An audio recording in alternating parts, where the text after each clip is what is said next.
Closing costs typically occur when the title to the property is transferred from a seller to a buyer. They can vary significantly by location and depend on the property value as well. And if you are even slightly confused about what is included in closing costs, this segment is for you. Gordon in Norcross says he's planning to buy his first home. Wants to know what kind of costs can we be expected to pay? Can we ask the seller to pay them? So let me start by answering the first question, or the last question first, and that is, yes, you can ask the seller to help pay part of your cost of purchasing a home, or part of your closing cost. If you wanted to know what closing costs typically are, if the sales price of the home is lower, say under $400,000, I would say the closing costs probably range 3% of the sales price. So if you had a $400,000 house, closing costs might be $12,000. Could be a little bit less.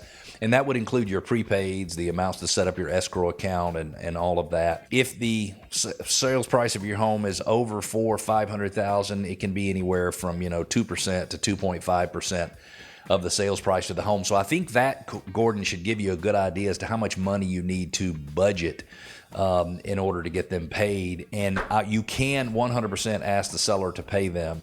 So you have the fees that are charged by the lender. You have fees that are charged by lender services like title insurance, property tax prorations, things like that.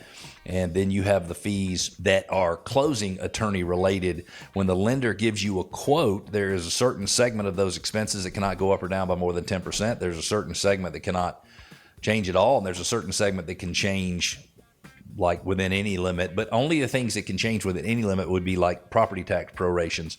So you have the cost that you're paying to get your loan closed, and then you also have the prepayments you're making to pay for the first year's worth of insurance, to pay for your prorated property taxes, and to set up your escrow account so you have enough money. And I think the numbers that I gave you earlier in the segment, which would be between 2.25% and 3% of the loan amount, sometimes it can be even more. I think those numbers would serve you well.